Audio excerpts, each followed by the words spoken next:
The courier drove me around in his big car because I didn't have the money to pay for the parcel, and I came back the next morning. My husband was shocked by my decision. But the truth is, it wasn't a decision. It was a slow collapse, paved by tiny moments I didn't stop. My name is Hannah.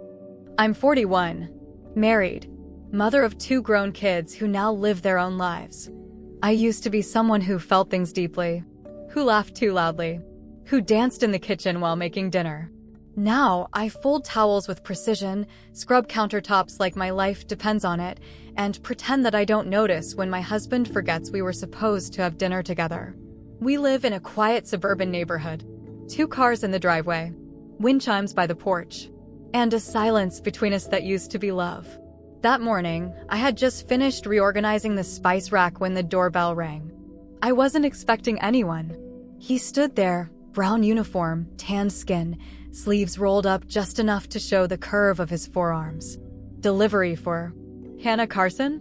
His voice was smooth, confident, like he wasn't just reading from a clipboard but knew exactly who I was. I blinked. I didn't order anything. He smiled. Then it must be your lucky day. He stepped inside with the bags. I should have told him to leave them on the porch. I didn't. I watched him move around my kitchen like he belonged there. He placed each item gently on the counter, naming them aloud. Organic strawberries, fresh sourdough, aged Parmesan. I laughed. You sound like a menu. He looked up. Only for you. And something about the way he said it made my stomach flutter. He handed me the receipt. Blank. I guess we're calling it a gift, he said. From who? I asked. He just winked. From someone who thinks you deserve better. He left before I could ask more. And for the next few days, I couldn't stop thinking about him. It wasn't about the groceries. It was about the way he looked at me, like I was still a woman, not just someone's wife. My husband came home late again that night, kissed my cheek, scrolled through his phone, fell asleep on the couch. I ate strawberries alone. 2 days later, the doorbell rang again. Same guy. No name tag. No badge.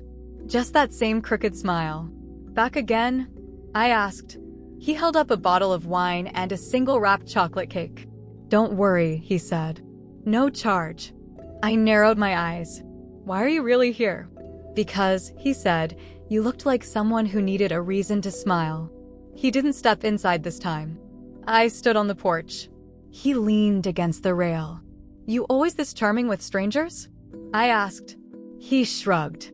Only with the ones who pretend they're okay when they're clearly not. I didn't answer. I didn't have to. That weekend, my husband forgot our anniversary. Not just the dinner. He forgot completely. No flowers. No note. No acknowledgement. I didn't cry. I just took the wine bottle the delivery guy had brought and drank it by myself in the bath. The next day, I left a note on the porch. If you pass by again, knock. He came by the next evening. Didn't bring anything this time. Just himself. We sat in the backyard. I poured lemonade. He asked about the wind chimes. I asked about his job.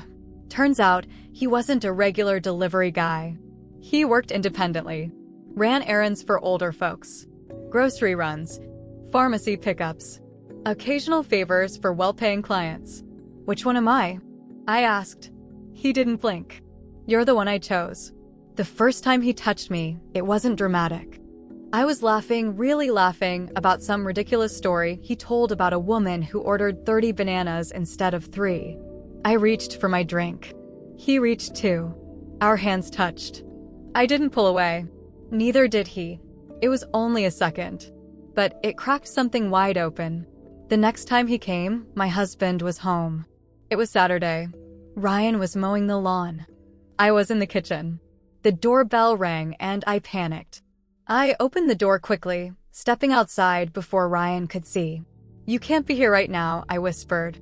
He leaned in. Then when? I don't know. He smiled. Yes, you do. Then he left. And for the first time in months, I couldn't sleep. A week passed. Then another. No knock. No delivery. Nothing.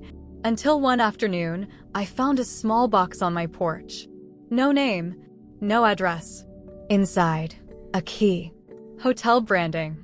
Room number scribbled on a card. My fingers went numb. I didn't make a decision that night, but I didn't throw it away either. 2 days later, I told Ryan I had a book club meeting. I didn't. I put on the blouse he never noticed, the one that made me feel like someone else. And I walked to the curb. There he was, in that big black car. Window down. Smile waiting. "I can't pay for the parcel," I joked. He opened the door. "Then let me take you somewhere better." And I got in. We drove for hours. Through hills. Into the city. Past everything I thought I knew about myself. I came back the next morning, and my husband was waiting, with a look I'll never forget. I walked through the front door just after 7 a.m. My hair smelled like hotel soap. My shirt still carried the scent of someone else's car, leather seats and cologne blending into a new kind of guilt. Ryan sat at the kitchen table, fully dressed, coffee in hand, his keys on the counter. He didn't look up, just said, "Did the book club meet all night?" My heart slammed into my ribs. The words wouldn't come.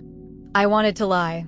I even rehearsed something on the way home, but nothing would leave my throat. He didn't wait. He stood up, grabbed his coffee, and walked past me.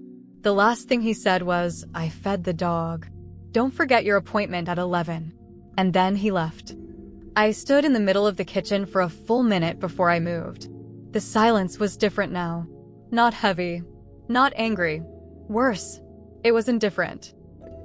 I told myself it was a one-time thing. That whatever happened in that hotel room was an echo, not a choice. That I could move on like nothing changed. But it had changed. Let me rewind. Because the night before wasn't what you think. He picked me up, sure. We drove through town. Talked like old friends. Stopped at a gas station and bought gum we both hated. He didn't touch me. He didn't even try. Not at first. He took me to a rooftop bar. Ordered the most expensive wine on the menu. Laughed at everything I said like it was gold. He made me feel beautiful. Wanted. And I wanted that to last just a little longer. The hotel room was already paid for. He opened the door and stepped aside.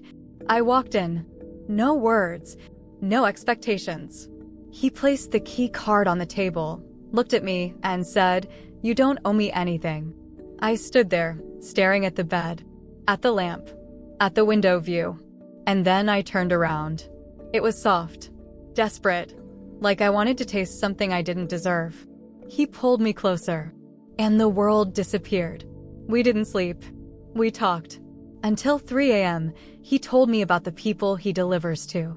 The lonely woman who orders groceries she never touches. The old man who pretends to be blind so someone will help him with the door. And I told him about my marriage. About how I disappeared inside of it. And how sometimes I wanted someone to come find me. He didn't. He didn't promise anything. He just laid beside me and let me breathe. At 6 a.m., I got up, got dressed. He offered to drive me home. And I let him. Now, back in my own kitchen, the weight of that drive was crashing down. Ryan's silence was louder than any scream. For a week, we lived like strangers. He stopped asking where I was. I stopped explaining. I went to work. He stayed late. The air between us stayed frozen. Then one night, I came home to find a USB stick on the counter. No note. No context. Just a black drive. I plugged it into my laptop. One file. A video. Surveillance footage. The hotel lobby. Me. Walking in. Alone. Then him. Minutes later. Then us. Leaving together the next morning. He had seen everything. That night, he didn't come home. The next morning, I got a text from an unknown number. "I know everything. Don't call." It was him. A few days later, I received papers. Separation agreement. Clean. Direct. No anger. Just release. I signed them. With hands that didn't feel like mine. The courier came back once. A week after the papers. Knocked like nothing had changed. When I opened the door, he smiled. "Hi." I stared at him. "You shouldn't be here." He nodded. "I know. I lost everything," I whispered. He stepped closer. "You were never seen, Hannah." I just opened your eyes. I don't want to see anymore. He took a step back, handed me a small box. Last delivery. Then he left. Inside the box was a photo.